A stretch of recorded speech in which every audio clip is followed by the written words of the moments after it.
So Damon wants us to put turbos on. Finished. Let's go. Let's do it. I'm all done. It's done. Nuskies. He couldn't even tell. He wouldn't tell. Tough looking car, man. So we're supposed to put two turbos on a 700 horsepower 13-1 motor, huh?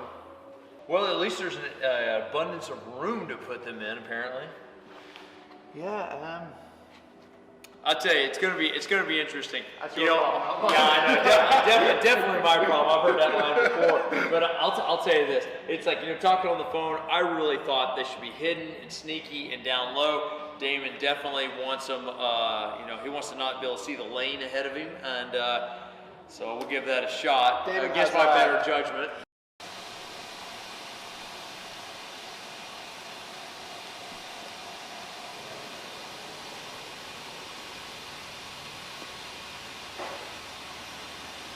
Thank you, buddy. So on the turbo placement, obviously the motor sits so close to the hood, and then the rest of the front end's occupied by upper control arms, coilovers, room for the wheel, stuff like that. So it's like out front, forward. There's a little bit of a bulkhead here, just forward of like where the control arm pickup point is. And then the radiators are laid down, the cooling package, but there's still equipment here where the air boxes are, but because we're not NA and the air sucker for the NA motor's here, so there's no reason we can't put the turbos there, especially these things, because these things absorb a lot of real estate. But we have to get intercoolers in here, so it's possible that we can put both the turbos up front.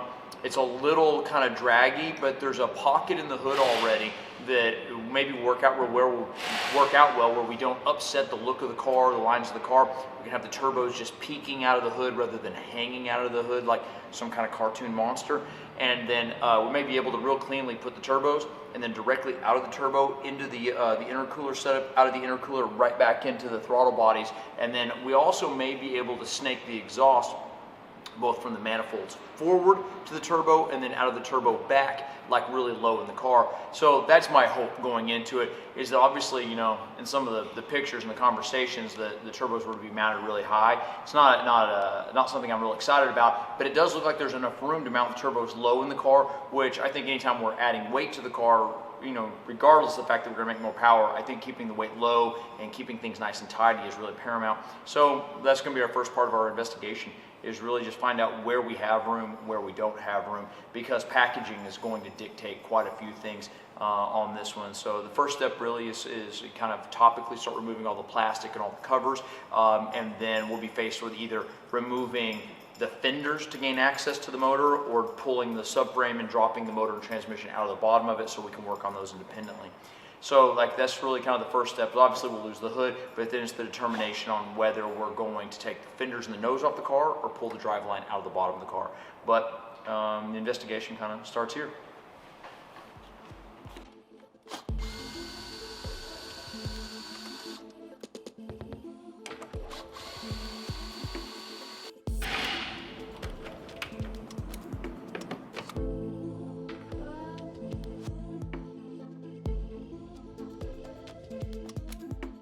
Concern for, as you can see, it's all really tight, so getting everything to live in here together and work well is definitely going to be one of the challenges. One of the things that I've kind of prepared myself for is we no longer need some of the tuning aspects of the intake manifold as it is, because the car was NA and now it'll be boosted. So we really can change everything, even if that means fabricated upper intake housings. So the throttle body location can be altered, because under boost it has completely different dynamics than whenever it's being drawn in under vacuum. And so right now we're going to try and leave as much stock as we can, but as we need space or as we need to change things, we will. But ultimately the goal is to as little of the car and get the turbos on it if they don't, but obviously we're willing to move and to change as much as necessary.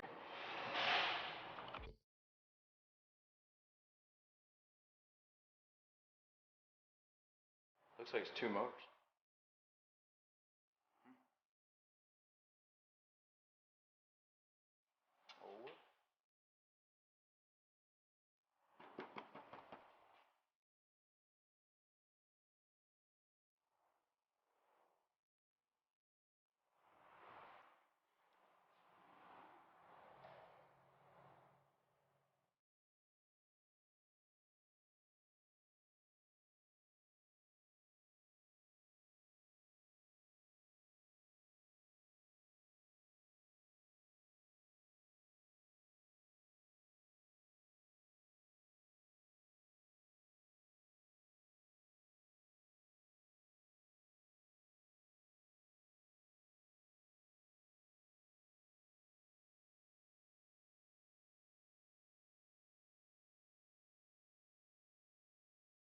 So this shroud, so radiator, and then so the shroud on it's got the ECMs and whatever controllers these things are, and mounted to it is also the air box, which I'll tell you this, one of the really sweet, well thought out things is inside the grill here, you can see the ducts for the air boxes. So at speed, it's actually producing pressurized air. So this really is, I think, one of the most effective ram air setups that I've seen on a production vehicle, is right through the grill, positive pressure right into the air box, right into the throat. So it's like, I think it's a really sweet setup.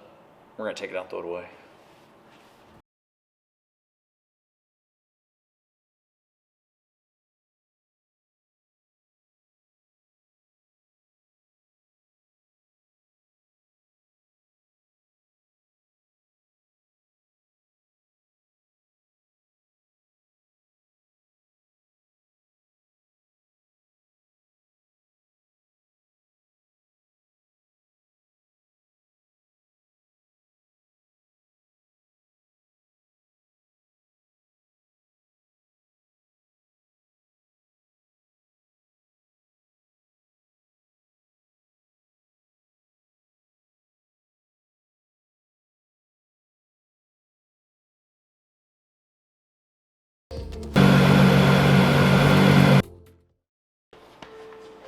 Holy sh! Oh, because there's a cat in there. I was like, what the fuck? It's got like a 6-inch V-band on it.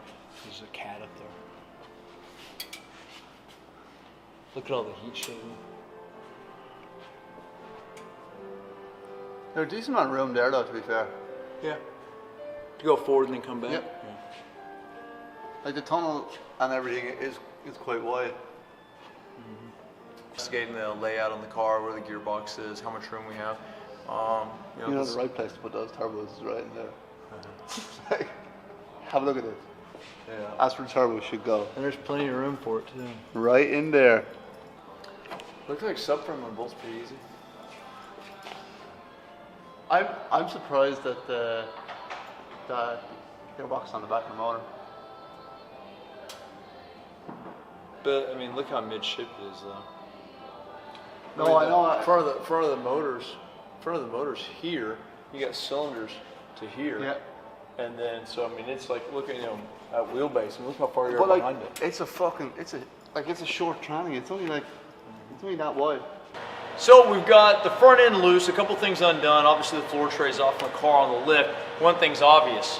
While there's a lot of room for turbos under the car, there's not a lot of room for turbos out front. Getting the pipes up there, keeping the AC, keeping everything working is going to be a challenge to say the least.